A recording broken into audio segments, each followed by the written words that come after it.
The auctioneer's gavel cracked against the wooden podium like a gunshot, and Rebecca Sullivan felt her heart shatter with the sound.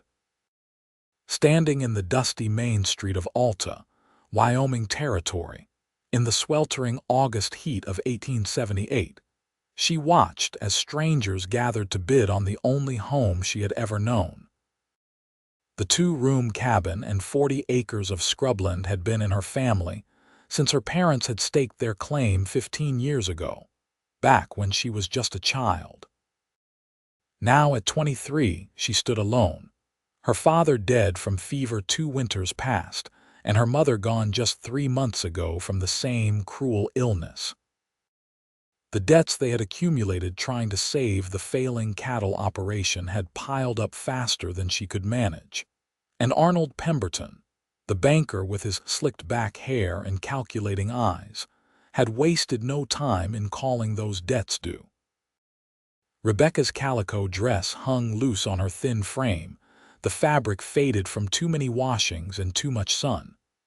Her auburn hair was pulled back in a simple bun, wisps escaping in the dry wind that swept down from the mountains.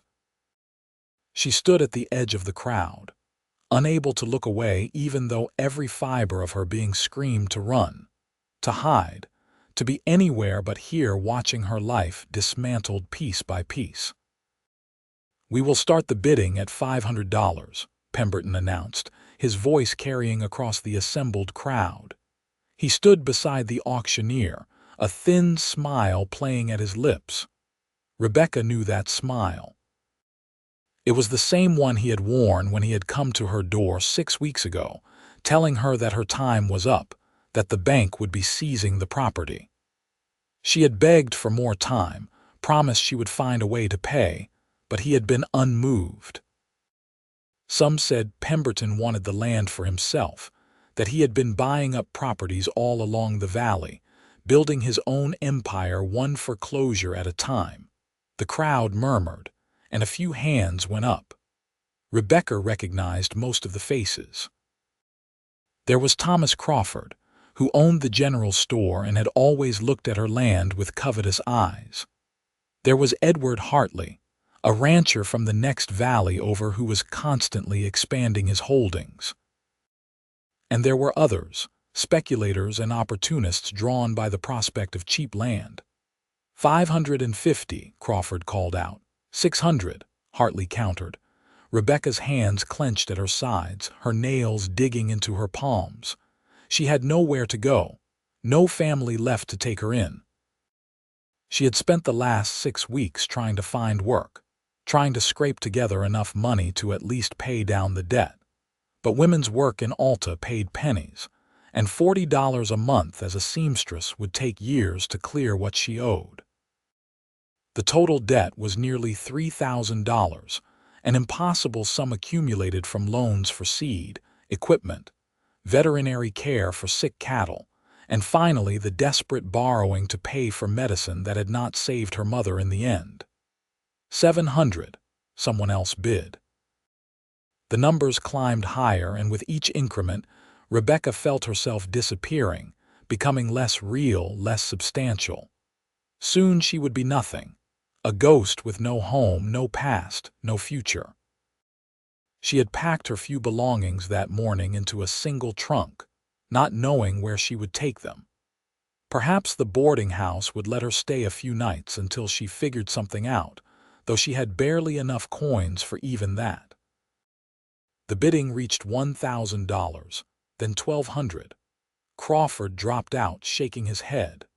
Hartley remained, now competing with a man Rebecca did not recognize, someone in a fine suit who had ridden in from Cheyenne, she heard someone say. Then the crowd shifted, parting like water around a stone, and Rebecca saw him. He was unlike anyone she had ever seen in Alta. Tall, well over 6 feet, with shoulders so broad they seemed to block out the sun. His hair was dark brown, long enough to brush his collar, with a slight wave that caught the light. His face was weathered and tanned from years outdoors, with a strong jaw covered in several days' worth of dark stubble. But it was his eyes that caught her attention, even from a distance. They were a piercing blue-gray, the color of storm clouds over the mountains, and they were fixed on the auctioneer with an intensity that made Rebecca's breath catch. He wore buckskin pants and a simple cotton shirt that strained across his massive chest and arms. Muscles flexed beneath the fabric as he crossed his arms, and Rebecca found herself staring despite her misery.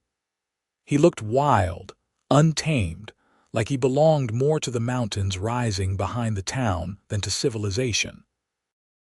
A hunting knife hung at his belt, and his boots were worn and practical, made for hard travel over rough terrain. 1,500, the man from Cheyenne called out. Hartley hesitated, then shook his head and stepped back. Pemberton's smile widened. 1,500 was far more than the debt actually totaled, which meant a tidy profit for the bank.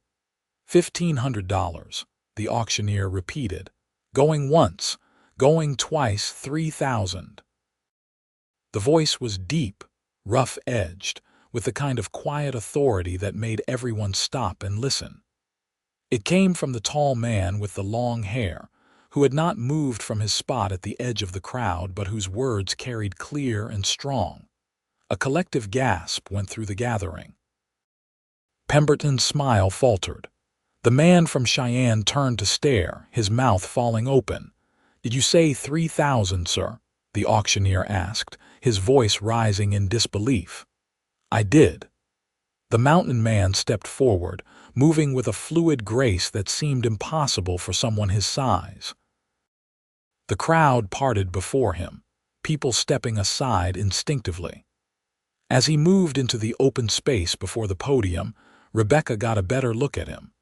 His face was all hard planes and angles, as if carved from the same granite that made up the nearby peaks. There was something in his expression, a kind of controlled intensity, that suggested he was a man who did not make idle gestures or empty promises. "Well then," the auctioneer stammered, looking to Pemberton for guidance. The banker's face had gone red, whether from anger or surprise, Rebecca could not tell. $3,000. Do I hear 3,100? Silence. The man from Cheyenne shook his head and walked away. Hartley had already given up. No one else dared bid against such a sum. $3,000 going once, the auctioneer said. Going twice. He paused, looking around the crowd one more time. Sold to the gentleman for $3,000. The gavel came down again, and Rebecca felt her knees buckle. She reached out to steady herself against a nearby post, her vision swimming. It was done. Her home belonged to a stranger now, this wild mountain man who had appeared out of nowhere with more money than she had ever imagined. At least it had not gone to Pemberton or one of his cronies, she thought dimly. At least there was that small mercy. The crowd began to disperse, people talking in low, excited voices about what they had just witnessed. Rebecca forced herself to move, to walk away before she broke down completely in front of everyone. She had made it perhaps 10 steps when she heard that deep voice again, closer now. "Miss Sullivan." She turned, her heart hammering. The mountain man stood just a few feet away, even more imposing up close. He had to be at least 30, she guessed, maybe a year or two older, with the kind of solid presence that came from a life of hard work and harder living. His eyes met hers, and she was startled by the gentleness she saw there, so at odds with his fierce appearance. "Yes," her voice came out as barely a whisper. "My name is Nathan Irwin." He spoke slowly, carefully, as if unused to conversation. "I have something for you." He reached into his shirt and pulled out a folded document. Rebecca stared at it, not understanding. Nathan stepped closer and held it out to her. "The deed," he said. "To your land. It is yours again." For a moment, Rebecca could not process the words. They made no sense. She looked from the document to his face and back again. "I do not understand." "I bought your land," Nathan said patiently. "Now I am giving it back to you, no conditions, no debt. It is yours, free and clear."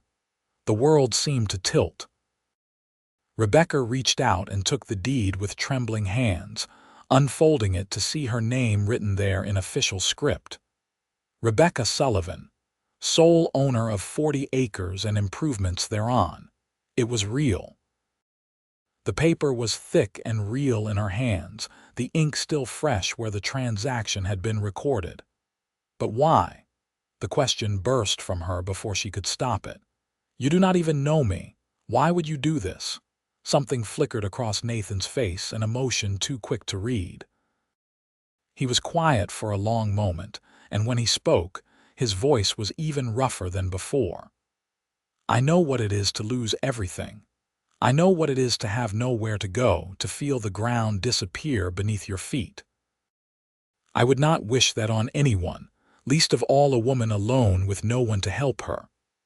Tears burned in Rebecca's eyes, and she could not stop them from falling.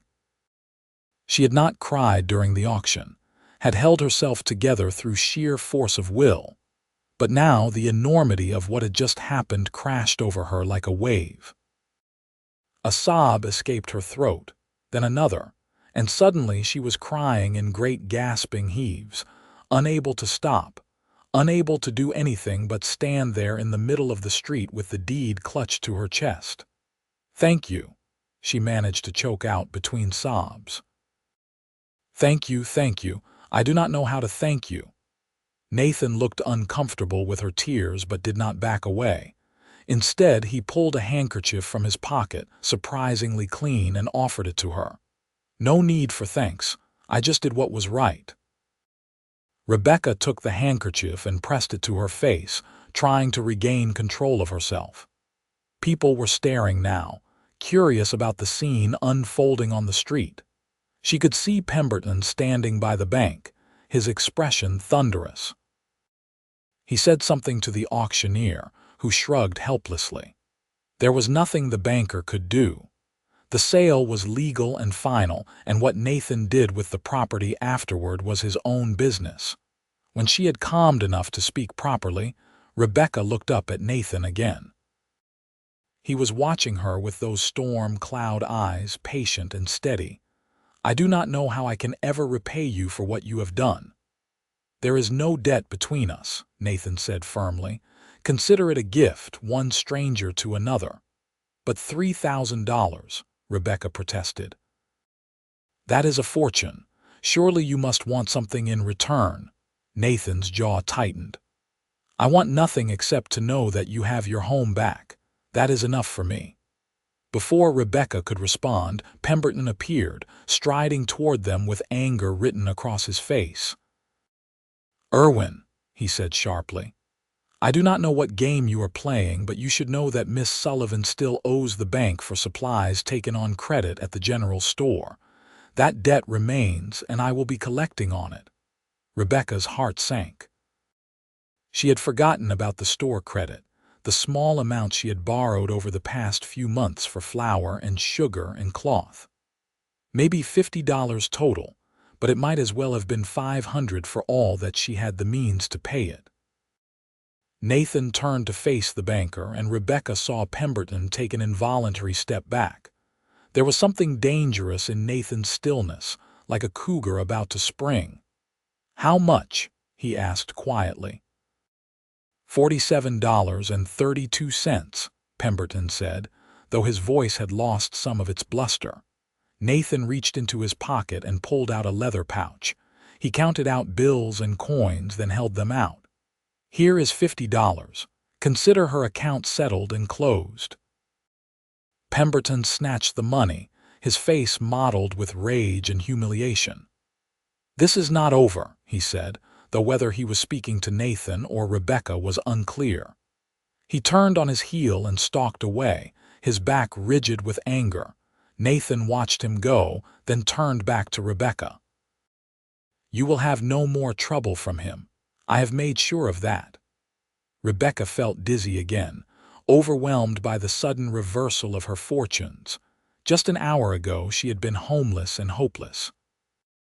Now she owned her land free and clear, with no debts hanging over her head, all because of this mysterious mountain man who had appeared like an avenging angel. It was too much to take in, too impossible to believe. "I do not even know what to say," she admitted. "How can I possibly thank you enough?" "You have already thanked me," Nathan said. He shifted his weight, looking almost shy, which seemed impossible for a man of his size and bearing. "I should be going. I have business in town to attend to before I head back up the mountain." "Wait," Rebecca said quickly. "At least let me offer you supper, please. It is the least I can do." Nathan hesitated, and for a moment Rebecca thought he would refuse. Then he nodded slowly. "I would not want to impose." "It is no imposition," Rebecca assured him, relief flooding through her. The thought of him simply walking away, disappearing as suddenly as he had appeared, filled her with unexpected panic. She wanted to know more about this man who had saved her, wanted to understand what could motivate such incredible generosity. "Please, come to the house this evening. 6 o'clock. I promise I will feed you well." A hint of a smile touched Nathan's lips, the first she had seen from him. It transformed his face, softening the hard edges and making him look younger. 6 o'clock, then. I will be there." He touched his hand to his forehead in a casual salute, then turned and walked away, his long strides carrying him quickly down the street. Rebecca watched him go, still clutching the deed to her chest, her heart pounding with emotions she could not begin to name. Around her, Alta slowly returned to its normal rhythm. The excitement of the auction was over, and people drifted back to their shops and homes, though she caught more than a few curious glances thrown her way. She knew she would be the subject of much gossip tonight, the Sullivan girl and the mysterious mountain man who had saved her home. Let them talk. She did not care. She had her land, and for the first time in months she had hope. Rebecca made her way back to her cabin, which sat at the edge of town where the buildings gave way to open land. It was small and weathered, but it was hers. She stepped inside, looking at the familiar room with new eyes. The rough wooden table her father had built, the stone fireplace her mother had insisted on, the shelves that held her few precious books. It was all still here, still hers, not lost after all. She set the deed carefully on the table, smoothing it out with reverent hands. Then she got to work. If she was going to feed Nathan Irwin supper, she wanted it to be a meal worthy of what he had done for her. She had very little, but she would make do. There was a chicken in the coop out back that had stopped laying. She would wring its neck and roast it. She had vegetables from her small garden, potatoes and carrots and onions. She could make biscuits with the last of her flour, and there was a jar of wild blackberry preserves her mother had made the summer before she died. As Rebecca worked, plucking the chicken and preparing the vegetables, her mind kept returning to Nathan. Where had he come from? How did he have so much money to spend on a stranger's land? What had he meant when he said he knew what it was to lose everything? The questions swirled through her head, making her fingers clumsy as she worked. The afternoon passed in a blur of cooking. Rebecca found herself taking more care with her appearance than she had in months. She washed her face and arms at the basin, then changed into her better dress, a deep blue cotton that her mother had made for her birthday 2 years ago. It was still faded and worn, but it was clean and whole, and it brought out the color of her hazel eyes. She unpinned her hair, brushed it until it shone, then repinned it in a softer style that let a few curls frame her face. When 6 o'clock approached, Rebecca found herself pacing nervously. What if he did not come? What if he had changed his mind? But at precisely 6, she heard the sound of boots on her porch, followed by a firm knock. She opened the door, and there he was, filling her doorway with his presence. He had cleaned up as well, she noticed. His face was freshly shaved, revealing the strong lines of his jaw, and his hair was damp as if he had bathed recently. He wore the same buckskin pants but had changed into a newer shirt, dark blue and clean. In his hands he held his hat, a wide-brimmed affair made of worn leather. "Miss Sullivan," he said, his voice formal, "please call me Rebecca."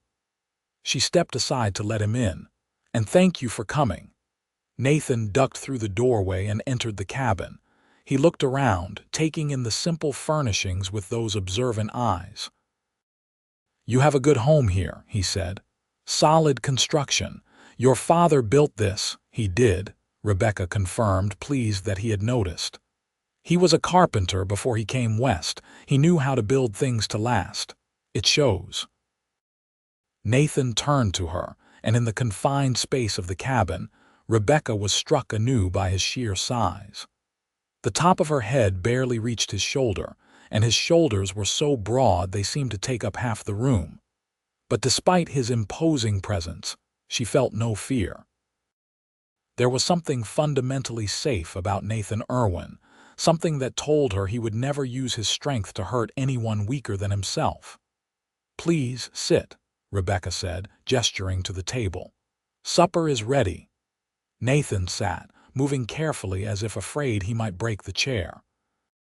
Rebecca served the meal, trying not to let her hands shake as she placed the roasted chicken, vegetables, and biscuits on the table.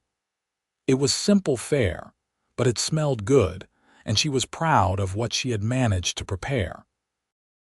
They ate in silence for a few minutes, and Rebecca was gratified to see Nathan eat with genuine appetite. He had the manners of a man who had been raised properly, she noticed, but there was a roughness there too, a sense that fine dining was far from his usual experience.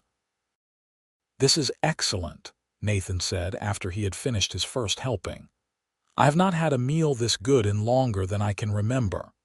Rebecca felt warmth bloom in her chest at the compliment. "I am glad you like it. It is the least I can do after what you did for me today." Nathan set down his fork and looked at her directly. "You do not owe me anything, Rebecca. I want you to understand that. What I did today, I did because it was right, not because I expected anything in return." "I know," Rebecca said softly, "but I am still grateful. More grateful than I can express." She paused, gathering her courage. "May I ask you something?" "Of course." "Where did you come from? I have never seen you in Alta before." Nathan was quiet for a moment, his gaze distant. "I live up in the mountains about 30 miles north of here. I have a cabin up there near the timber line. I come down to town maybe 3 or 4 times a year for supplies, and otherwise I keep to myself." "You live alone?" Rebecca asked, surprised. "I do. Have for about 7 years now. That must be lonely." Something flickered in Nathan's eyes, an old pain that he quickly shuttered away. "I prefer it that way. It is simpler." Rebecca sensed there was a story there, something that had driven this man into the wilderness to live alone, but she did not press. Instead, she asked, "What do you do up there?" "Hunt, trap, sometimes guide wealthy men from back east who want to shoot elk or bear." A slight grimace crossed his face. "I do not much care for that work, but it pays well and it gives me the money I need to live." "Is that how you had $3,000? The question slipped out before Rebecca could stop it, and she immediately felt her face flush. "I am sorry. That was impertinent of me." But Nathan did not seem offended. "It is a fair question. I have been saving for years. I do not spend much, living as I do. The money accumulates." He paused, his expression growing serious. "I had been thinking about what to do with it, where I might invest it or how I might use it to build something. When I heard about your auction, about Pemberton forcing you off your land, it seemed like the right use for that money. Better than letting it sit in a bank making some rich man richer." "You heard about me." Rebecca was confused. "But if you only come to town a few times a year, I arrived yesterday," Nathan explained. "I was at the general store buying supplies when I heard people talking." They were saying how Pemberton had been ruthless with you, how he had called in your debts even though you were trying to make good on them, how he wanted your land for himself. Something about it made me angry, made me think of. He stopped abruptly, his jaw clenching. Think of what? Rebecca prompted gently. Nathan was silent for so long that Rebecca thought he would not answer. Then he sighed, a deep sound that seemed to come from somewhere old and hurt inside him. I had a wife once. Her name was Mary. We had a homestead in Colorado trying to make a go of it. But there was a drought, and our crops failed, and we fell behind on our payments to the bank. The banker there was like your Pemberton, cold and greedy. He foreclosed on us even though we begged for more time. Mary was pregnant, and the stress of losing our home, of having nowhere to go, she went into labor early, too early. She died and the baby with her. Rebecca felt tears spring to her eyes. Oh, Nathan, I am so sorry. It was 8 years ago, Nathan said, his voice rough. I could not stay in Colorado after that. Could not stand to be around people, around towns and banks and all the things that reminded me of what I had lost. So I came up here, to Wyoming, and I found a place so remote that I would never have to deal with any of that again. He met her eyes and she saw the raw grief there, still fresh despite the years. When I heard about you, about what was happening, I knew I could not stand by and let another woman lose her home to a greedy banker. I had to do something. So I did. Rebecca reached across the table and placed her hand over his. His hand was huge beneath hers, rough with calluses, warm and solid. What you did was incredibly kind. You may have saved my life. Without my home, without my land, I do not know what I would have done. I had nowhere to go, no one to turn to. Nathan turned his hand over, gently squeezing hers. The touch sent an unexpected jolt through Rebecca, something warm and electric that made her breath catch. You will not have to worry about that now, he said. Your land is yours. You can build a life here, a good life. They sat there for a moment, hands joined across the table, and Rebecca felt something shift between them. It was as if an invisible thread had been spun, connecting them in some fundamental way. She barely knew this man, but she felt drawn to him in a way she had never experienced before. It was not just gratitude, though she was certainly grateful. It was something deeper, something that made her want to know everything about him, to understand what lay beneath that quiet, wounded exterior. Nathan seemed to feel it too because he slowly withdrew his hand, his expression conflicted.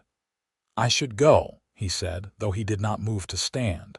I have taken up enough of your evening.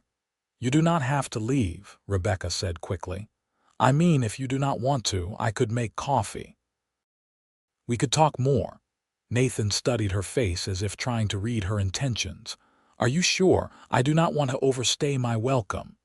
I am sure, Rebecca said firmly. Please, stay a while longer. So Nathan stayed and Rebecca made coffee, the rich smell filling the small cabin. They talked as the evening darkened into night, and Rebecca found herself opening up to this stranger in ways she had not with anyone in years. She told him about her parents, about how they had come west full of dreams and hope, about the good years when the cattle business had thrived, and the bad years that had followed, one after another like falling dominoes.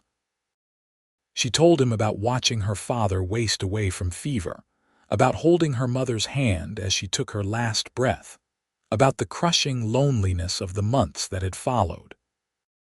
Nathan listened with that quiet intensity that seemed characteristic of him, asking questions occasionally, offering no false comfort, but simply being present in a way that made Rebecca feel truly heard. In turn, he told her more about his life in the mountains, about the cabin he had built with his own hands, about the elk that came to graze near his home in the early mornings, about the way the stars looked from up there. So close and bright, they seemed within reach. It sounds beautiful, Rebecca said wistfully. I have never been up into the high mountains. It is beautiful, Nathan agreed, but it can be harsh too. Winters are brutal. The snow can get 15 feet deep, and sometimes I do not see another soul for 4 or 5 months straight. Does that bother you? The isolation, Nathan considered the question. It used to be what I wanted. I thought if I could just get far enough away from everything, the pain would stop. But lately, he paused, seeming to choose his words carefully. Lately, I have found myself wondering if I have been hiding rather than healing. Rebecca felt a rush of empathy for this strong, solitary man. I think you have been doing what you needed to do to survive. There is no shame in that. Maybe, Nathan said softly. Or maybe I have just been a coward, running away instead of facing what happened. You are not a coward, Rebecca said with sudden fierceness. A coward would not have done what you did today. A coward would have walked away and let someone else's misfortune be their problem. You are one of the bravest men I have ever met. Nathan looked at her in surprise, and then, for the second time that day, she saw him smile. It was a fuller smile this time, reaching his eyes and lighting up his whole face. You do not know me well enough to say that. Maybe not, Rebecca conceded. But I know enough. They talked long into the night, the conversation flowing easily despite how recently they had met. Rebecca found herself laughing at Nathan's dry observations about the hunting parties he guided, wealthy Eastern men who thought they knew everything about wilderness survival, but could barely start a fire. Nathan, in turn, seemed to relax in her presence, his shoulders losing some of their rigid tension, his voice growing warmer. Finally, reluctantly, Nathan rose to leave. It is late. I should let you get some rest. Rebecca stood as well, suddenly not wanting him to go. The cabin would feel so empty once he left, and she had grown accustomed to his presence, to the way he seemed to fill the space with his quiet strength. When will you be going back up the mountain? Tomorrow afternoon, Nathan said. I still have a few supplies to gather in the morning, and then I will head out. Oh, Rebecca could not hide her disappointment. Will you come to town again soon? Nathan pulled on his hat, adjusting it carefully. I had not planned to. Usually I stock up enough to last me several months. But you might come back before then. Rebecca heard the hopeful note in her own voice and felt embarrassed by it. She barely knew this man. Why did the thought of him disappearing into the mountains for months fill her with such distress? Nathan looked at her for a long moment, and something in his expression made her heart skip. I might, he said quietly, if I had a reason to. The words hung between them, heavy with implication. Rebecca felt her cheeks warm, but she did not look away. You would have a reason, she said softly. If you wanted one. Nathan's eyes darkened, and for a moment Rebecca thought he might close the distance between them, might touch her again as he had across the table. But instead, he took a step back, putting space between them. I should go, he repeated, his voice rough again. Thank you for the meal, Rebecca. It was one of the best evenings I have had in a long time. Thank you for coming, Rebecca said. And thank you again for everything, for my home, for my life, really. Nathan nodded, then turned and walked out into the night. Rebecca stood in the doorway, watching as he disappeared into the darkness, his tall form swallowed by the shadows. She stayed there for a long time after he was gone, looking up at the stars, thinking about mountain cabins and storm cloud eyes, and the way her hand had fit so perfectly beneath his. That night, Rebecca lay in her narrow bed, unable to sleep. Her mind kept replaying the day's events, from the horror of the auction to the miracle of Nathan's intervention, to the long, intimate conversation they had shared over dinner. She thought about his wife, about the tragedy that had driven him into isolation, and her heart ached for him. But there was something else too, something she was almost afraid to acknowledge. She was attracted to Nathan Irwin. Not just grateful, not just curious, but genuinely, powerfully attracted to him in a way that had nothing to do with what he had done for her and everything to do with who he was. The strength in his hands, the gentleness in his eyes, the pain he carried and the courage it took to keep living despite it, all of it called to something deep inside her. But he was leaving tomorrow, going back to his mountain solitude, and she had no idea when or if she would see him again. The thought made her chest tight with an emotion she could not quite name. Rebecca must have finally fallen asleep because she woke to sunlight streaming through her window and the sound of chickens clucking outside. She dressed quickly and went about her morning chores, feeding the animals and gathering eggs, but her mind was elsewhere. She kept glancing toward town, wondering if Nathan was there now, gathering his supplies, preparing to leave. She was pulling weeds in her vegetable garden when she heard the sound of a horse approaching. Rebecca looked up, shading her eyes against the bright morning sun, and felt her heart leap. Nathan rode toward her on a large bay horse, sitting easy in the saddle despite his size. He wore his buckskins again and had a rifle strapped to his back, looking every inch the mountain man he was. He reined in near the garden and dismounted in one fluid motion. "Good morning," he said, and Rebecca thought she detected a note of uncertainty in his voice, as if he was not quite sure of his welcome in the bright light of day. "Good morning," Rebecca replied, standing and brushing dirt from her hands. She was acutely aware that she looked a mess, her old work dress stained and her hair coming loose from its pins, but Nathan did not seem to notice or care. "I was getting ready to leave," Nathan said, "but I found myself unable to go without seeing you one more time." Rebecca felt warmth flood through her at his words. "I am glad you came." Nathan shifted his weight, and Rebecca realized with surprise that he was nervous. This strong, capable man who had faced down Pemberton and bid $3,000 without batting an eye was nervous about talking to her. The realization made her feel bold. "Nathan," she said, taking a step closer to him, "would you consider coming back to visit, not months from now, but soon? Maybe in a week or two." Nathan looked down at her and she saw conflict in his eyes. "Rebecca, I do not know if that is a good idea." "Why not?" Rebecca felt a flicker of hurt but pushed it aside. "Do you not enjoy my company?" "I do," Nathan said quickly. "Too much, perhaps. That is the problem." "I do not understand how that could be a problem." Nathan removed his hat and ran his hand through his hair in a gesture of frustration. "Rebecca, you are a young woman with your whole life ahead of you. I am a damaged man who lives alone in the wilderness because he cannot bear to be around people. You deserve better than someone like me." "Should I not be the judge of what I deserve?" Rebecca countered.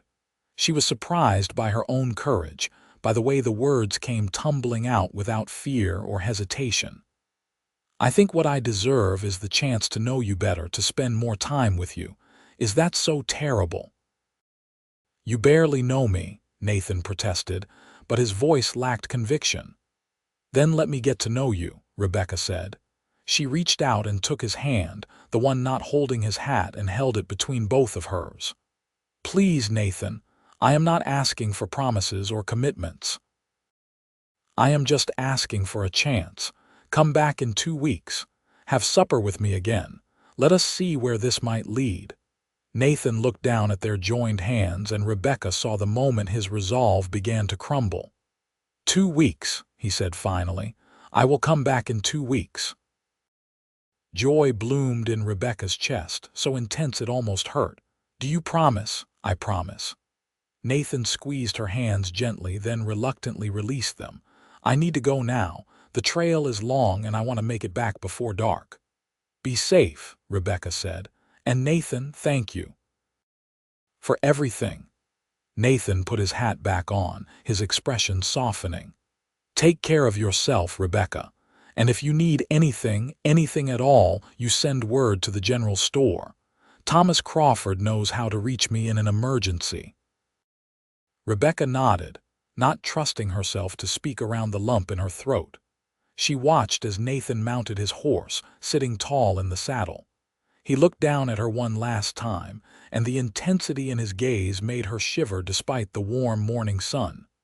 2 weeks, he said again. Then he turned his horse and rode away, heading north toward the mountains that rose blue and distant on the horizon. Rebecca stood in her garden for a long time after he disappeared, her hand pressed to her chest where her heart was beating fast and hard. She felt like she was standing on the edge of something vast and unknowable, something that both terrified and exhilarated her. She barely knew Nathan Irwin, but she wanted to know him. She wanted to understand the sadness that lingered in his eyes and the strength that allowed him to carry on despite his losses. She wanted to see his cabin in the mountains and hear more of his stories and feel the warmth of his hand in hers again. 2 weeks. She could wait 2 weeks. The days that followed passed in a strange blur of normalcy and anticipation. Rebecca threw herself into work on the homestead, tending her garden and her chickens, repairing the fence that had been sagging for months, cleaning every corner of the cabin until it shone. She was acutely aware that her financial situation had not fundamentally changed. She still had no income beyond the few eggs she could sell, still had no way to rebuild the cattle operation her parents had started. But at least she had time now, time to figure things out without the crushing weight of debt hanging over her head. On the 3rd day after Nathan left, Rebecca walked into town to buy a few supplies. She braced herself for the gossip and stares she knew would come, but nothing could have prepared her for the reality. People stopped talking when she walked by, then whispered behind their hands. Some looked at her with curiosity, others with something that might have been envy or resentment. Mrs. Hartley, the rancher's wife, actually crossed the street to avoid her. At the general store, Thomas Crawford greeted her with exaggerated politeness. "Miss Sullivan, what can I do for you today?" "I need flour and sugar," Rebecca said, keeping her voice steady, "and some thread if you have it." Crawford gathered her items, his movements jerky and awkward. "Quite the excitement you caused the other day," he said, not quite meeting her eyes. "That mountain man, Nathan Irwin, he is an odd fellow, keeps to himself mostly. Nobody really knows much about him." "He seems like a good man to me," Rebecca said firmly. Crawford's eyebrows rose. "Oh, I am not saying otherwise, just that it is strange him doing what he did. People are wondering what his real motives might be." Rebecca felt anger flash through her. His motives were to help someone in need. "Not everyone has an ulterior motive, Mr. Crawford." She paid for her supplies and left before Crawford could say anything else. Walking back to her homestead, Rebecca fumed. Of course people were gossiping. Of course they were trying to turn Nathan's kindness into something sordid or suspicious. That was what small-town people did when faced with something they did not understand. But the gossip bothered her more than she wanted to admit. Not because she believed it, but because she worried about what it might mean for Nathan. He had lived in isolation for so long, avoiding people and their judgments. What if he heard about the gossip and decided it was not worth coming back? What if he chose the safety of his mountain solitude over the complications of knowing her? Rebecca tried to push the thoughts away, but they lingered, casting a shadow over her anticipation. She counted the days until Nathan's promised return, each one seeming to stretch longer than the last. She found herself constantly looking toward the mountains, as if she might somehow catch a glimpse of him, even though she knew his cabin was 30 miles away and thousands of feet higher in elevation. On the 10th day, a summer storm rolled in, bringing heavy rain and wind that rattled the cabin shutters.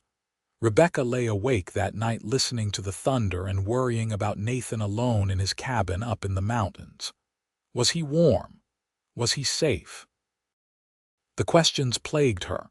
and she realized with a start that she was already in too deep, already caring more than was wise for a man she barely knew. The storm passed by morning, leaving everything fresh and clean. Rebecca went about her chores, trying to focus on the tasks at hand rather than counting the hours until Nathan might return. 4 more days. Just 4 more days. On the evening of the 14th day, 2 weeks exactly since Nathan had ridden away, Rebecca put on her blue dress again and took extra care with her hair. She prepared a stew, letting it simmer over the fire so it would be ready whenever he arrived. If he arrived, a small voice in her head whispered. He might have changed his mind. He might have decided it was too complicated, too risky to let someone into his carefully controlled world. 6 o'clock came and went. Then, 7. Rebecca tried not to let disappointment overwhelm her as she stirred the stew and added more wood to the fire. He was probably just delayed. The trail from his cabin was long and difficult. There could be any number of reasons why he was late. 8 o'clock. Rebecca finally admitted to herself that he probably was not coming. She had been foolish to hope, foolish to think that one evening of conversation and connection could overcome 8 years of self-imposed isolation. She was ladling stew into a bowl for herself, blinking back tears, when she heard the sound of a horse outside. Rebecca's heart leaped into her throat. She set down the bowl and hurried to the door, flinging it open just as Nathan dismounted from his horse. He looked tired, she noticed, dust covering his clothes and weariness etched into his face. But when he saw her standing in the doorway, his expression transformed, a smile breaking across his features like sunrise. "I am sorry I am late," he said, striding toward her. "I had some trouble with a bear getting into my provisions, and it took longer than expected to repair the damage." "You are here," Rebecca said, and she could not keep the relief and joy out of her voice. "That is all that matters. Come in, please. Supper is ready." Nathan followed her inside, ducking through the doorway. He looked around the cabin as if remembering every detail from his last visit. "It is good to be here," he said quietly. "I thought about this place a lot over the past 2 weeks, thought about you." Rebecca turned to face him, her heart pounding. "I thought about you too, constantly." They stood there for a moment, just looking at each other, and the air between them seemed to thicken with unspoken words. Then Nathan cleared his throat and removed his hat. "I should wash up before I eat. I am covered in trail dust." Rebecca showed him to the basin and gave him soap and a towel. She tried not to watch as he rolled up his sleeves and washed his hands and face, but she found her eyes drawn to the play of muscles in his forearms, the strong column of his neck. When he caught her looking, she blushed and quickly turned away, busying herself with serving the stew. They ate together, falling into conversation as easily as if no time had passed at all. Nathan told her about the bear, a young male who had torn apart his storage shed looking for smoked meat. "I spent 3 days rebuilding and reinforcing everything, made it strong enough that even a grizzly could not get through now."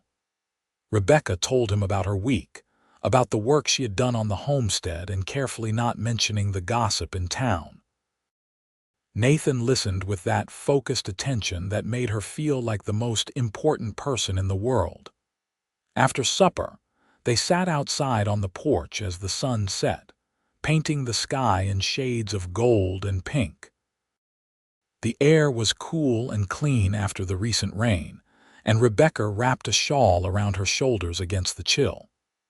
Nathan sat beside her on the bench her father had built, close enough that she could feel the warmth radiating from his large body. "I was not sure you would come," Rebecca admitted softly. "I thought maybe you would change your mind." Nathan turned to look at her, his expression serious. "I almost did. A dozen times over the past 2 weeks, I told myself I should stay away, that it was not fair to you to pursue this. But every time I decided not to come, I found myself thinking about your smile, about the way you laughed at my stories, about how I felt when I was with you." He paused, his voice dropping lower. "I have been numb for so long, Rebecca, dead inside, but when I am with you, I feel alive again." I could not stay away. Rebecca's breath caught. She reached out and took his hand, lacing her fingers through his. "I am glad you did not stay away. I feel the same. When you are here, everything seems brighter somehow, more possible." Nathan looked down at their joined hands. "I want to be honest with you about something, about why I really came to town 2 weeks ago. I thought you came for supplies." "That is what I told myself," Nathan said. "But the truth is, I come to town in the spring and fall, not in the middle of summer. I had no real need for supplies. But I had been feeling restless, feeling like the walls of my cabin were closing in, like I was suffocating in my own loneliness. So I made excuses and came to town, even though I knew it was foolish. And then I heard about your auction, and it felt like fate. Like I had been brought there for a reason. To save me," Rebecca said. "To save both of us, maybe." Nathan turned toward her, his free hand coming up to cup her cheek. His palm was rough and warm against her skin, and Rebecca found herself leaning into his touch. "I want to court you properly, Rebecca. I want to come visit you regularly, to spend time getting to know you better, but I need you to understand what you would be getting into. I am not an easy man. I have demons I am still fighting, and I live in a way that most people would find unbearable.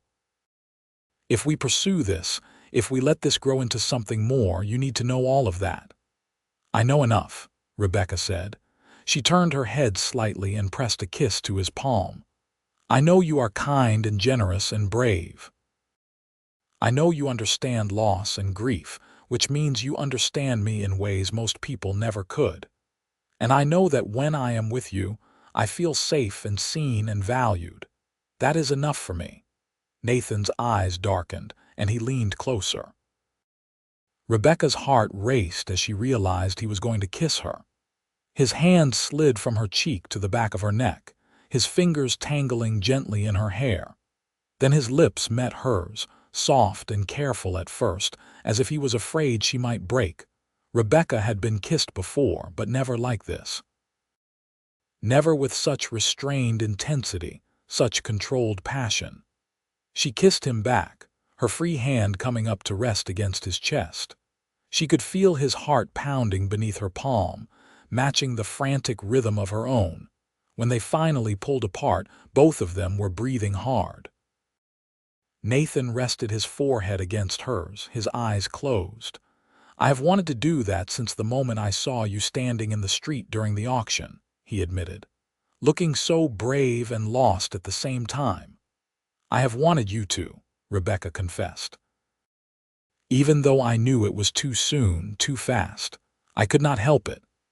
They sat there in the gathering darkness, holding each other, and Rebecca felt a peace settle over her that she had not known since before her parents died.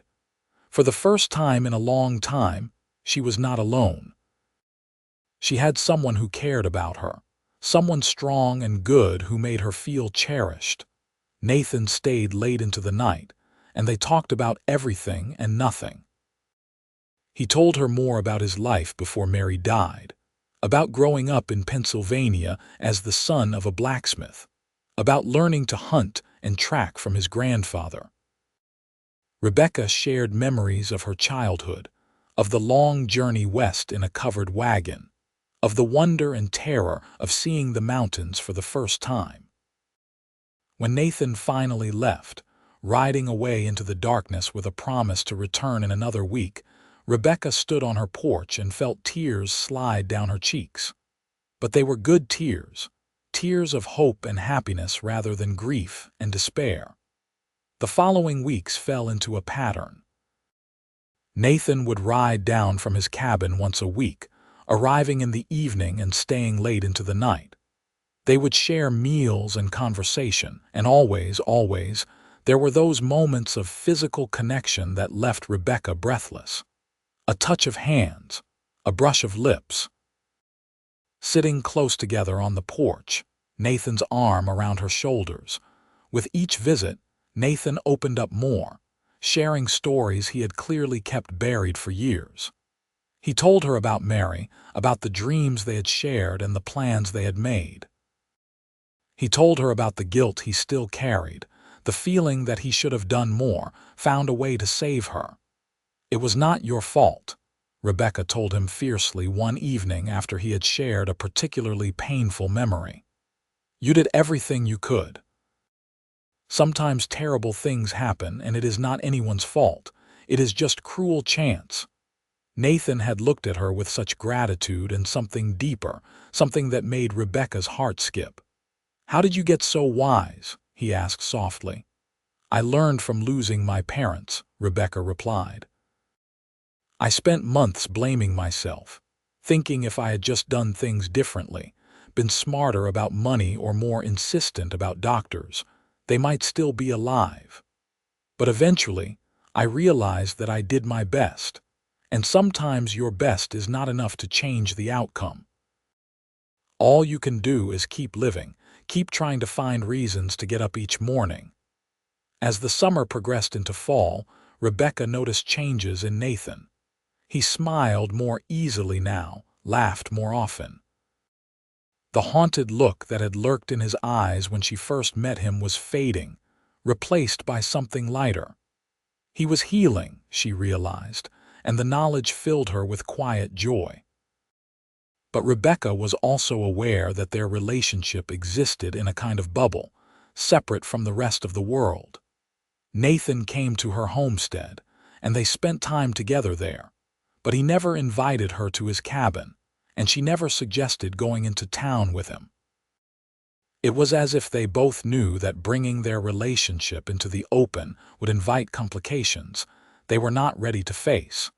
That changed one crisp October evening when Nathan arrived looking troubled. Rebecca knew immediately that something was wrong. He was tense, his jaw tight, and he barely touched the supper she had prepared. "What is wrong?" Rebecca finally asked, setting down her fork. Nathan was silent for a moment, then sighed heavily. "I was in town today buying supplies and Crawford cornered me. He said people are talking about us, about how I come to visit you every week. He said there are those who think I am taking advantage of you, that my intentions are not honorable." Anger flared in Rebecca's chest. "That is ridiculous. You have been nothing but respectful." "I know that, and you know that, but they do not know that." Nathan ran his hand through his hair in frustration. "Rebecca, I do not care what people think of me. I gave up caring about that a long time ago, but I do care what they think of you. I do not want my presence in your life to damage your reputation." Rebecca stood and walked around the table to stand in front of him.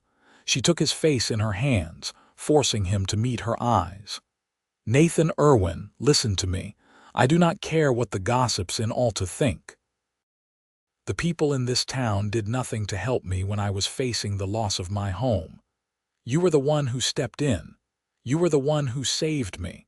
If people want to think badly of us for spending time together, that is their problem, not ours." "But Rebecca—" "No," she interrupted firmly. "I will not let small-minded gossip ruin what we have. Unless—" a terrible thought occurred to her, and her hands fell away from his face. "Unless you want an excuse to stop coming. Unless this is too much for you." "No," Nathan said immediately, standing and pulling her into his arms. Rebecca went willingly, resting her head against his broad chest and listening to the steady beat of his heart. "That is the last thing I want. I want to protect you. From gossip, from scandal, from anything that might hurt you." "Then there is a simple solution," Rebecca said, tilting her head back to look up at him. Her heart was pounding, but the words came out clear and certain. "Marry me." Nathan's eyes widened in shock. "What? You heard me." Rebecca stepped back slightly so she could see his face better. "We have been courting for nearly 3 months now. We know how we feel about each other. So marry me. Make it official and respectable, and then the gossips will have nothing to say." Rebecca, you do not have to do this. I am not doing it because I have to, Rebecca interrupted. I am doing it because I want to. Nathan, I love you. I think I have loved you since that first day when you handed me the deed to my land. I know we have not said it out loud yet, but it is true. I love you and I want to spend my life with you. So will you marry me? Nathan stared at her, and for a heart-stopping moment, Rebecca thought he might refuse. Then his face transformed, joy and disbelief and love all mingling together. Yes, he said, his voice rough with emotion. Yes, I will marry you. God, Rebecca, I love you too. I have loved you for so long, but I was afraid to say it, afraid I did not deserve to feel this way again. You deserve every happiness, Rebecca said fiercely, and I am going to make sure you get it. Nathan pulled her close and kissed her, and this time there was nothing careful or restrained about it. It was a kiss full of promise and passion, of grief transformed into hope, of two wounded hearts finding healing in each other.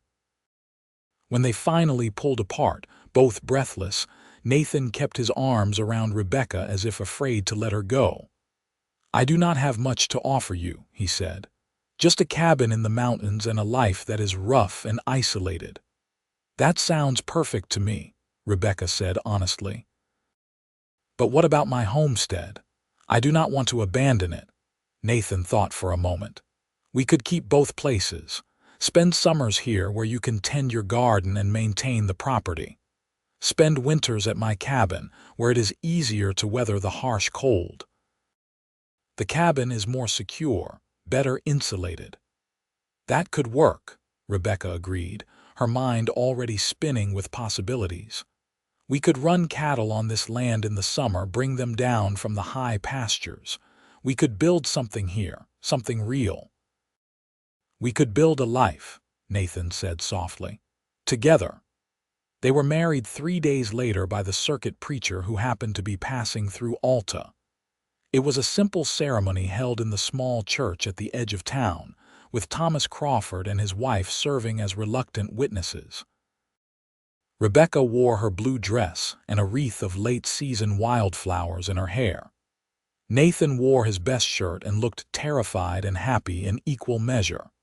When the preacher pronounced them husband and wife, Nathan kissed Rebecca with such tenderness that she felt tears spring to her eyes. They were married. She was Rebecca Irwin now, wife to this strong, gentle mountain man who had saved her in every way that mattered.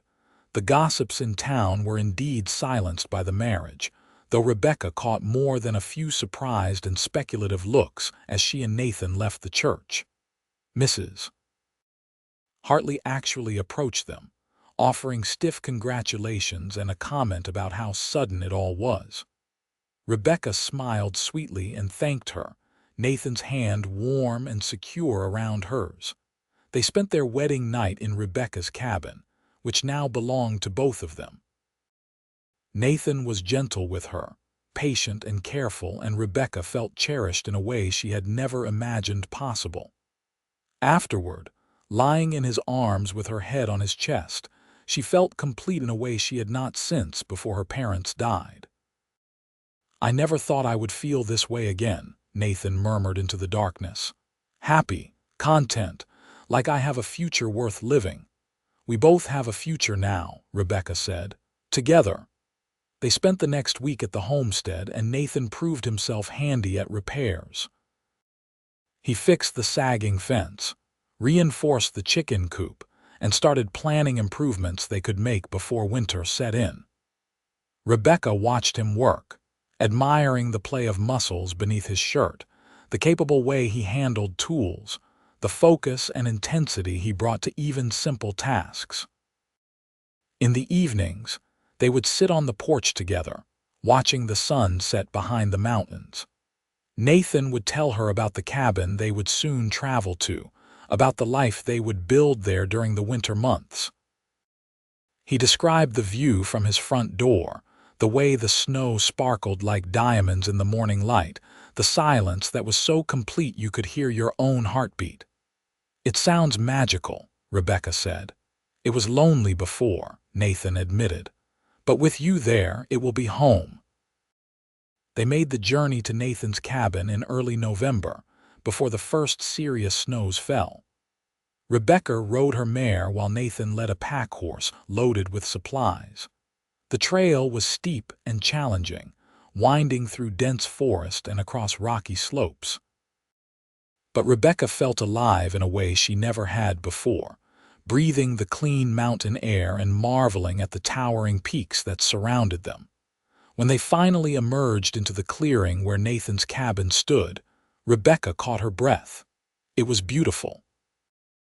The cabin itself was solidly built, larger than she had expected, with a wide porch and shuttered windows. It sat in a natural meadow surrounded by pine and aspen trees, with a stream running nearby. Mountains rose on all sides, their peaks dusted with early snow. "Nathan, it is perfect," Rebecca breathed. Nathan dismounted and came to help her down from her horse.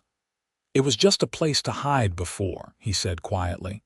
"But now, with you here, it is going to be a real home." Over the following weeks, they settled into life in the high country. Nathan taught Rebecca how to hunt and track, how to read animal signs and predict weather patterns. She learned to ski on makeshift skis he crafted, learning to navigate the deep snow that soon blanketed everything. In turn, Rebecca brought warmth and life to the cabin, hanging curtains she had sewn, arranging books on shelves, cooking meals that filled the space with delicious smells. The winter was harsh, but they weathered it together. There were days when the snow fell so heavily they could not see beyond the porch, when the wind howled like a living thing around the cabin walls. But inside, they were warm and safe. They spent long evenings by the fire, reading aloud to each other, talking about their dreams for the future, making love in the big bed Nathan had built from split logs. One night in January, with a blizzard raging outside, Rebecca lay in Nathan's arms and said, "I think I might be pregnant." Nathan went very still. "Are you sure?" "Not completely," Rebecca admitted, "but I am fairly certain. My monthly courses have not come and I have been feeling queasy in the mornings." Nathan was silent for so long that Rebecca began to worry. Then she felt wetness on her shoulder and realized with shock that he was crying. "Nathan, what is wrong?" "Nothing is wrong," Nathan said, his voice thick with emotion. "Everything is right. I never thought I would get this chance again, to be a father, to have a family. I thought that part of my life was over." Rebecca turned in his arms so she could see his face. Tears tracked down his cheeks, glinting in the firelight. She reached up and wiped them away gently. "We are going to have a family, you and me and this baby. We are going to fill this cabin and the homestead with life and love and laughter." Nathan kissed her then, and Rebecca tasted the salt of his tears mixed with the sweetness of his joy. "I love you so much," he whispered against her lips. "More than I ever thought possible. You have given me my life back, Rebecca. You have made me whole again." "You did the same for me," Rebecca said. "We saved each other." The rest of the winter passed in a glow of anticipation. Nathan became even more protective, if that was possible, insisting Rebecca rest more and let him handle the heavy chores. He started working on a cradle, carving it from pine and sanding it smooth as glass. Rebecca sewed tiny clothes and blankets, her heart full of wonder at the life growing inside her. They returned to the homestead in April as the snows melted and the trails became passable again.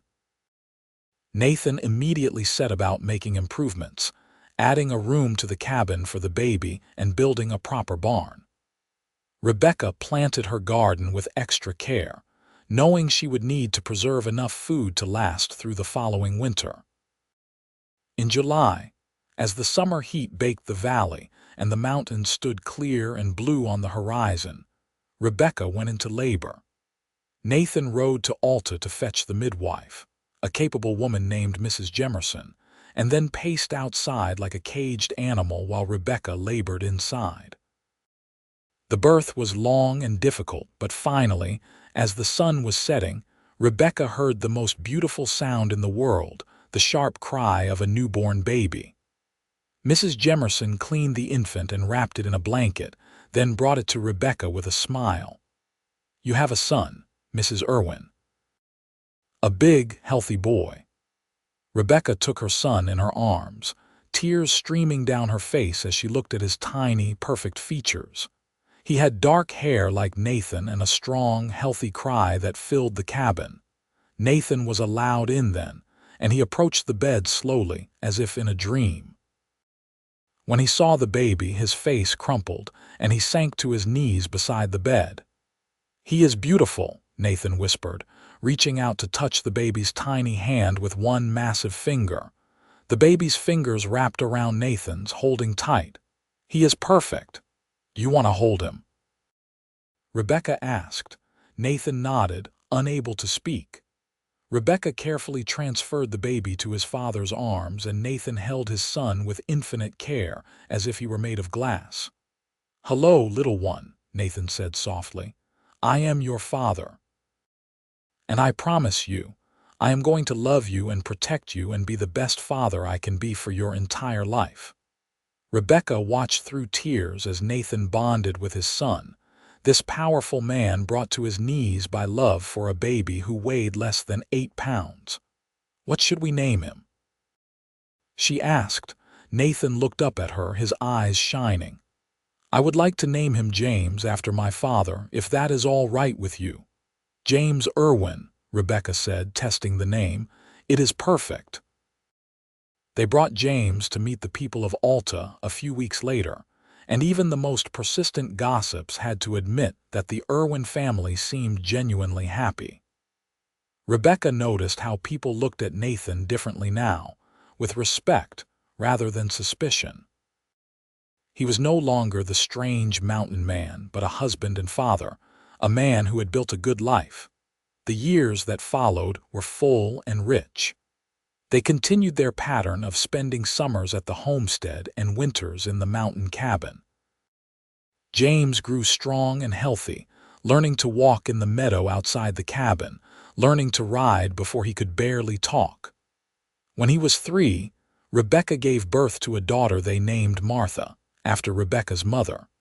2 years after that came another son, Samuel. The homestead flourished under Nathan's hard work and careful management. He bought cattle with the money he had saved and built up a respectable herd. Rebecca's garden produced abundantly, and she began selling preserves and vegetables in town, earning money that they saved for their children's futures. Nathan proved to be as devoted a father as he was a husband. He taught his children everything he knew about the wilderness, about tracking and hunting and surviving in harsh conditions. But he also showed them gentleness and love, reading to them every night and carrying them on his broad shoulders until they were too big to ride there anymore. On their 10th wedding anniversary, Nathan and Rebecca stood on the porch of the homestead, watching their children play in the yard. James was 13 now, tall and strong like his father. Martha was 10, with Rebecca's auburn hair and quick smile. Samuel was 8, with a curious mind and a love of books. "Can you believe it has been 10 years?" Rebecca asked, leaning against Nathan's side. Nathan wrapped his arm around her waist, pulling her close. "Best 10 years of my life. Sometimes I still cannot believe this is real, that I get to have this." "It is real," Rebecca assured him. "This is our life, our family, our home." Nathan turned to face her, his hands coming up to cup her face. He was 41 now, threads of silver showing in his dark hair, lines crinkling around his eyes. But to Rebecca, he was as handsome as the day she first saw him step out of the crowd at the auction. "I love you," Nathan said, the words as fervent as if he was saying them for the first time.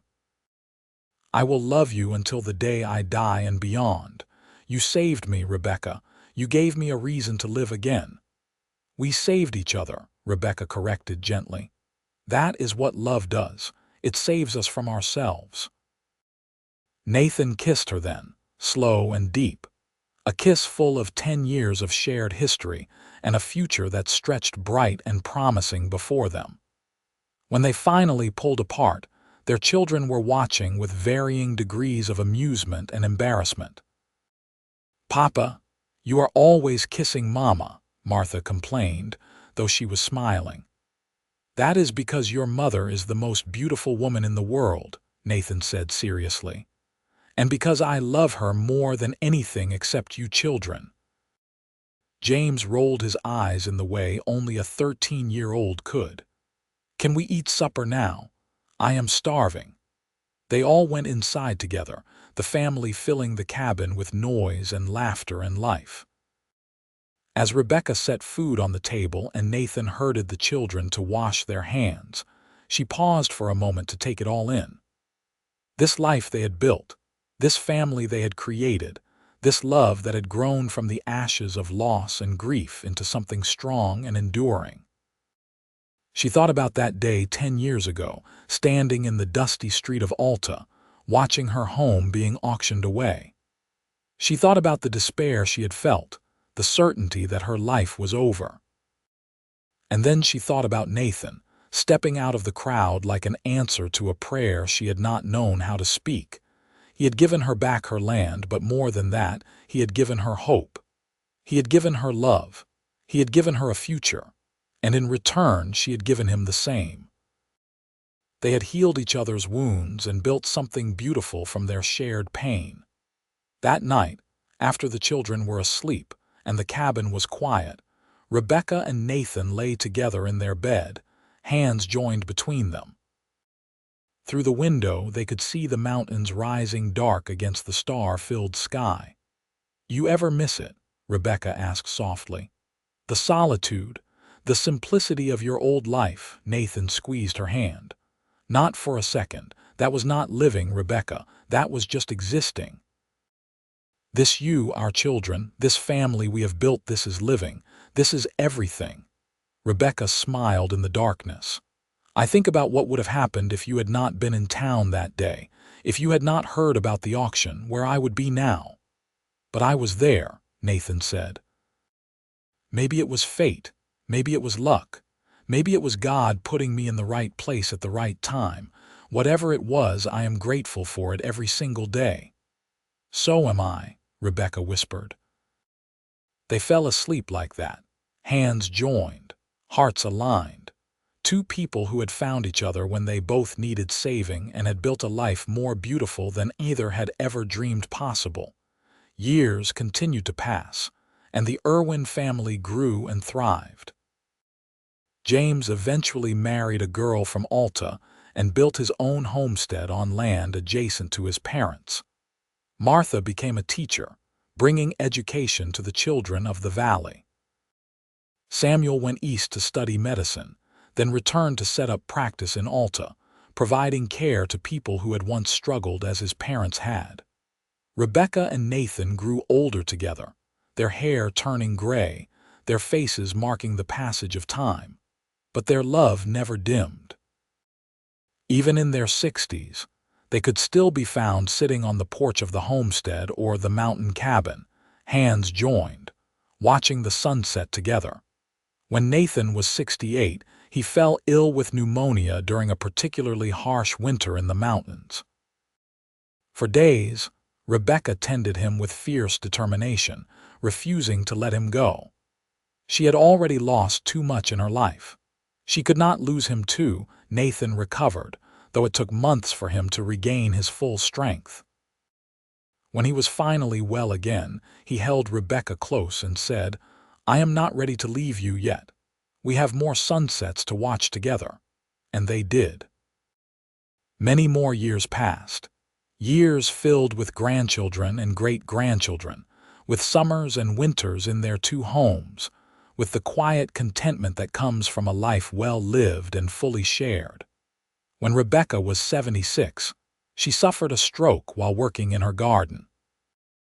Nathan found her there among the tomato plants, carried her inside, and sent for Samuel. She survived but was never quite the same, her left side weak, her speech sometimes slurred. Nathan cared for her with the same gentle devotion he had shown throughout their marriage. He helped her walk, fed her when her hands shook too badly to manage, read to her every evening. Their children and grandchildren visited often, filling the homestead with life and love. One evening in late summer, Rebecca and Nathan sat on their porch watching the sun set, as they had done thousands of times before. Rebecca's hand was clasped in Nathan's, her head resting on his shoulder. "You remember the day we met?" Rebecca asked, her words slow but clear. "Every detail," Nathan said. "You were standing in the street, trying to be brave even though your world was falling apart. I took one look at you and knew my life was about to change. You saved me that day." "We saved each other," Nathan corrected gently, echoing the words Rebecca had spoken to him so many years ago. "That is what we have always done." "I love you," Rebecca said.